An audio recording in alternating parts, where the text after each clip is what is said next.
Roofing Contractor Association annual trade show, and I'm sitting here with Lauren Begg from Aetna Roofing. Welcome. Thank you for having me. This is so awesome. I'm really excited to be here. So thank you, Heidi, for connecting Yes. me to Lauren. We actually met in person for the first time last night at the welcome reception. Finally. And I understand you met Heidi at National Women in Roofing Day at IRE. Yeah, so that was my second IRE this year and second NWIR days. And I met her finally, and I've always, heard so many amazing things about her and all the amazing things that she does with Roofers Coffee Shop and National Women in Roofing. She's like a legacy.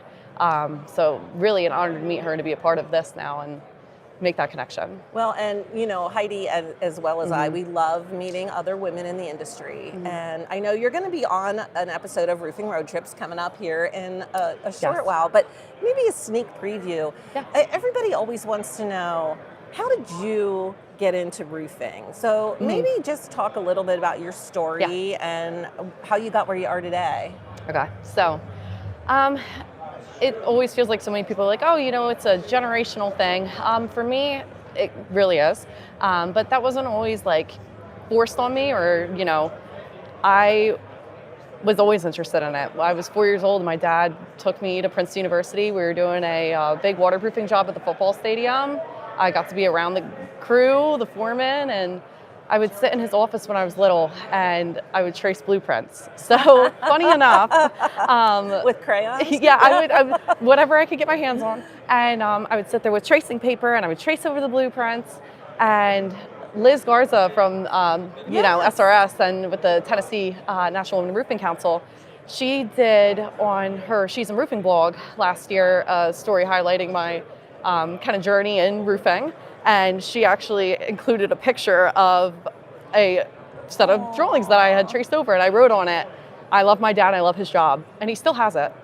Wow. I did find it in his office. So that's amazing. I stuck with it. I always knew I wanted to do it, no matter what, and I always felt like I owed it to my dad and to my grandfather because he started the business. Yeah. We're a few years away from being 60 years in business, so. Wow, congrats. Thank you. So what's your day-to-day? What do you do at the company now? So I am a project manager and estimator. Right now I'm a little bit more on the project management side as we're getting into what's going to be a very busy season. That's good. Yeah, it is. It's a good problem to have. So I'm dealing with, however many projects I can kind of take on, and I am still, I'm writing change orders, handling things with financials, and I'm still pricing and estimating as well. I'm doing submittals, shop drawings, kind of the whole ordeal. It's it feels like a catch-all, which is a good because it makes me feel more well-rounded, and I want to understand every part of the business. And it's a busy life for sure, being in this position. But I spend a lot of time in the office, but also out on site, especially when the jobs are going on. I try to be present out there. I'd like to make sure I'm communicating with the crew, the foremen, and I think that's really important to me, is almost having a humanistic side to that. Yeah, and are you mostly commercial? Oh, yes. All commercial. So pretty much all commercial. So we do a lot of pharmaceuticals, we do hospitals, higher education, like the utilities, PSE&Gs and PICOs. So that's kind of our niche thing. We don't really move outside of that. Yeah. Yeah. And so if you had to pick, and it's hard, yes. Like what's a favorite thing that you really love about your job? I honestly really like the pressure. I think, and it was said to me back, I played softball in college and it stuck with me. Someone said to me, pressure is a privilege, and I like the challenge that I have every day. I'm 25 and there's so much more for me to learn in this business and in this industry, and things are constantly changing.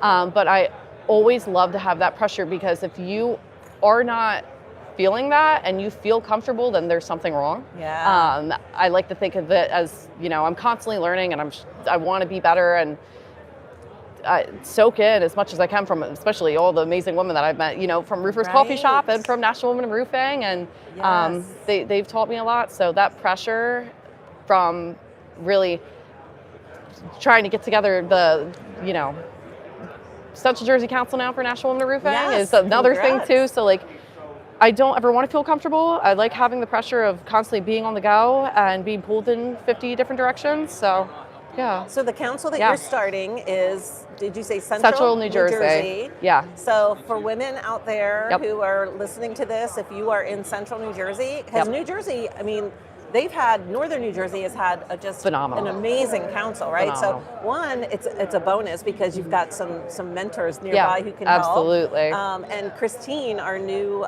president of National Women in Roofing, it started the Northern New Jersey. Yes. So definitely, she's amazing. Reach out to her. Yeah.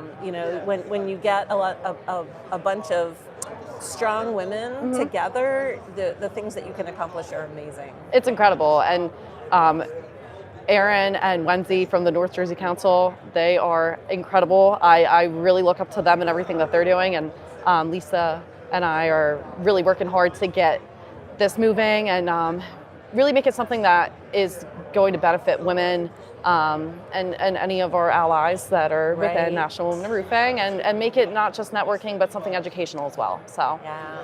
So is this your first NERCA event? This is my second NERCA now. Okay. So I was in Atlantic City last year, but this is my second. So I always look forward to doing all these events. It's nice to get out there. And so when you do come to these events, what are you hoping for? You know, because I always try to explain, but from a contractor's perspective, why should other contractors come out to these regional events?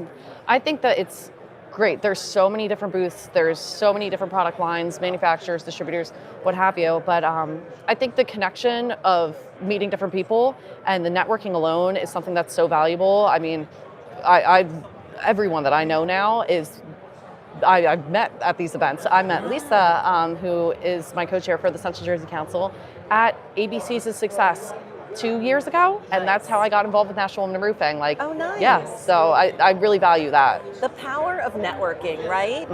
And just go. You said you go everywhere by yourself. Yeah, I go alone. I know. I go everywhere. I think it's so important, especially as someone that's young in the industry, to get out there. I never know who I'm going to meet, and I really love to hear how people operate, their perspectives, what makes them successful.